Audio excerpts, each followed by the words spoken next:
Hey, Aaron Rabinowitz here for Red Giant TV. At the beginning of this year, we introduced you to writer-director Seth Worley in a very popular tutorial called Recreating the Lost Smoke Monster. We were so impressed with Seth's work that we hired him to direct and co-write a short film called Plot Device to help us launch our Magic Bullet Suite 11. Now, we took you behind the scenes of that film in episode 57 of Red Giant TV, but 700,000 views later, and the response to the high production value visual effects on such a low budget has been so overwhelming that we asked Seth to come back to do a series of tutorials to walk you through some of the film's visual effects in detail. We'll start this series off with one of my favorite effects from the film, where our hero is shot and sent flying through the air. And action!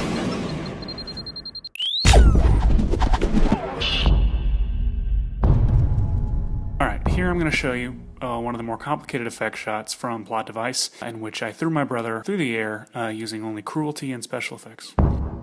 The shot that appears in the film is exactly as we boarded it. Before we even started shooting that day, I knew exactly how we were going to accomplish it. As you can see, Ben was actually jumping off of a cooler when we shot this, and landing in the foreground of the shot, so we knew we were going to be then adding Ben flipping through the air in post. Then we went and shot Ben on a trampoline in front of a really small green screen. I knew we were going to roto out a lot of this, but I wanted to at least have a good start. So we bring them both into After Effects, we make comps out of both of the shots, and we're going to start with the green screen shot. We're going to find a good loopable section of the shot that allows us to loop Ben while he's in the air. We'll just find an in point and out point that's fairly decent.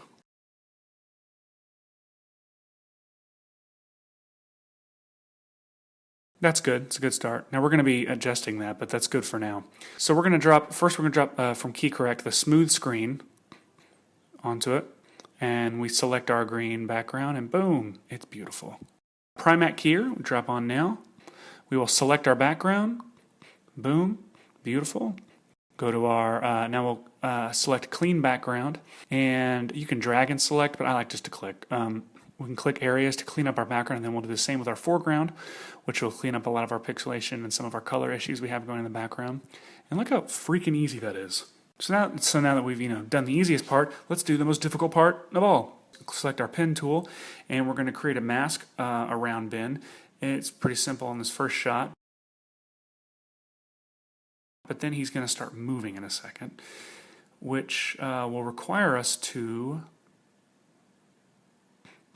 keyframe, go frame by frame and keyframe the mask and adjust the mask. And we'll go frame by frame and move every little point. And then to clean up the edges a little bit, we're going to double click here, and we're going to go up and select the eraser tool and make sure our duration is set to single frame, because we are going to go in and just paint out, erase out some, just really crudely erase some of this white that's around here from my chroma key edges, my chroma keyboard. And it doesn't have to look great. Why does it not have to look great? Well, it's moving rather quickly. We're going to add motion blur. We don't work at ILM, and we're going to have to work exceptionally hard later, so we want to save our misery for then. Then we're going to add a spill killer from Key Correct, just to clean up our edges and to make sure that there's no green whatsoever showing up. Then we will Shift Command C. We'll then pre-compose our shot for the sake of cleanliness, and go down here and we will keyframe our anchor point now. You don't have to do this frame by frame, but I like to do this, go through and make sure the crosshairs of the anchor point are, we're going to make it to where it stays in his, like in the middle of his lower back and stomach, so that we're kind of keeping him centered in the middle of frame as he flips about. Takes a little bit of adjusting, but now he's kind of staying in one place. So now we'll do the same thing with the rotation. And we will go through and keyframe to make sure that he stays, his body stays horizontal. So then when it's looped, it looks like a pretty good loop. It's not seamless, but it's good enough. I guess watch that for hours. So now we're going to create an adjustment layer. We'll drop a directional blur onto the adjustment layer and then adjust the blur length as needed. And that creates a pretty good looking loop spin, and then we'll turn a motion blur on. So now we're going to open up our comp from our plate, and we're going to drop our new comp of Ben flipping around into the plate comp, and we're just going to duplicate it over and over and over, and then we're going to hold shift and slide these over so they lock to the end of each other, and this way we are looping Ben's crazy flip roll. And once we drag these out, we're going to see, it looks perfect. Done. The effect is finished. I'll take these and we will actually select all. Let's drag it to the end there. Select all and Shift Command C will then pre-compose all of them, and we'll name it Flying Ben. So now that's one comp there of Ben. All right. So then we want to go to the location where our flying bin is going to transition to our landing bin. So we're going to go right to the part where bin enters frame, the real bin enters frame. Slide our comp of flying bin. So where bin enters frame, his back is facing us. We want our flying bin to have his back facing us at that same time as well. So at that point then, we'll keyframe that, move him to his location, rotate him, get him to look, just about in the right location. And then we're going to go to the beginning, scale him way down, move him over to where he is originally standing before he flies about, rotate him that direction so he's vertical. And so now we have our beginning point and our end point, and once again, really we could just end it here and drop it in the movie and just wait for the awards to flow in.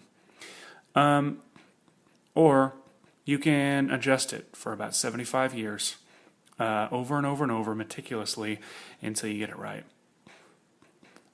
And as you can see, it looks, still pretty terrible. It's just about kind of getting it to where you feel like it's a natural, fluid movement. So this is adjusting position, scale, rotation. It's about getting the timing right, and it takes a pretty good long time. And then we want to keyframe our opacity to where he will fade out at the time that bin enters frame. And it can be a quick, slower fade than you'd think. The idea is we're going to actually put a flare and some stuff in later to distract the audience's eyes so they don't see the transition. But this brings us to step 5, which is to work until it stops looking terrible. And this step could last, this may be the longest step. And it could last as long as you let it. Because it's really up to you for how terrible that looks. And it's going to look terrible for a while, guys. Step 6, blend in. We're going to blend bin into the background here. We're going to start with the brightness contrast.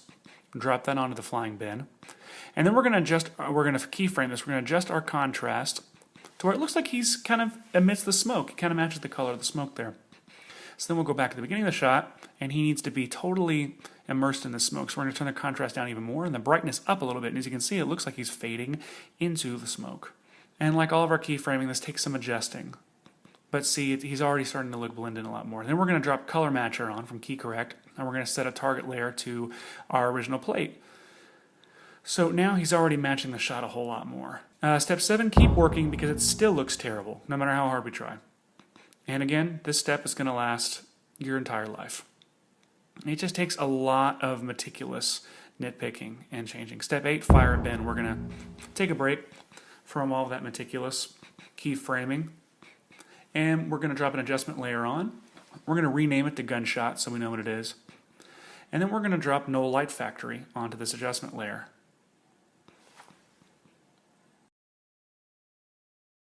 We're going to go click options. Up at the top, we're going to click load. And I'm actually going to use Harry Frank's Guru preset pack here for the cinematic flares. And I'm going to select camera eye. Looks pretty good. And then I'm going to adjust the location and put it right around where I know the gas mask guy is. And then I'm going to keyframe the brightness and the scale. I'm going to start at the very first frame.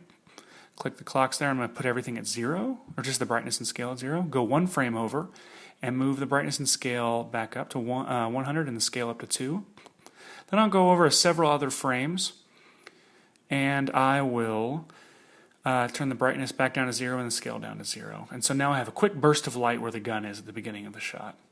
step 9, we're going to add some camera shake to our shot.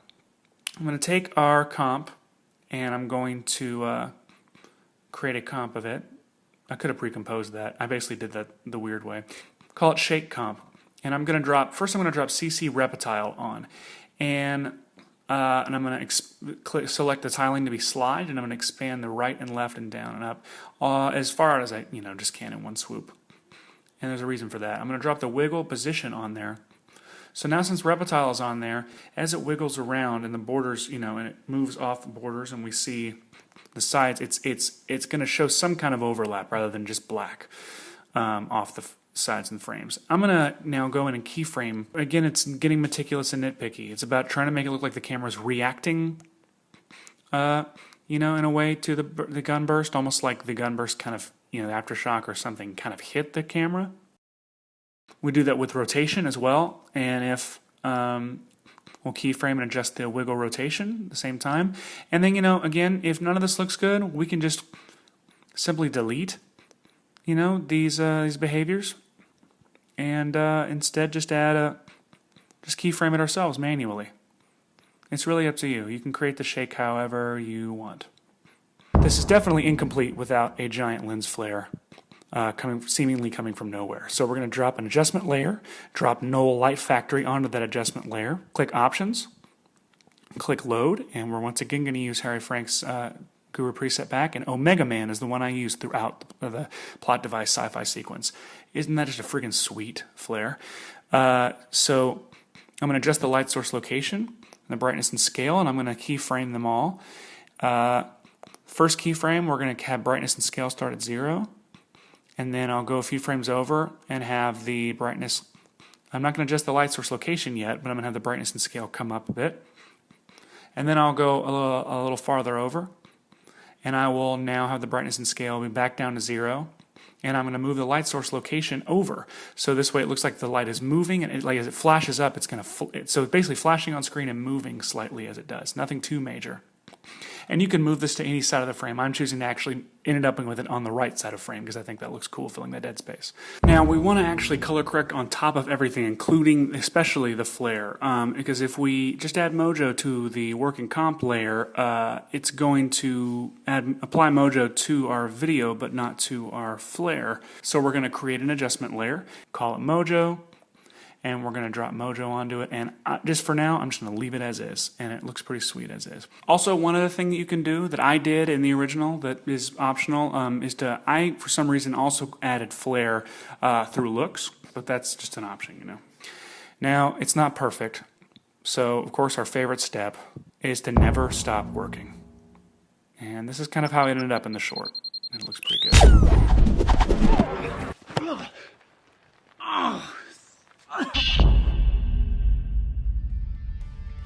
Thanks, Seth. That was flippin' awesome. Yeah, sorry. I don't know why I do that. If you enjoyed this tutorial and you want to learn more about Seth and his work, check out his site at sethworley.com. There's great stuff there, including his web series, Adventure Now, and The Time Closet. Don't forget, you can download a free trial of any of the Red Giant products that Seth used in this video at redgiantsoftware.com.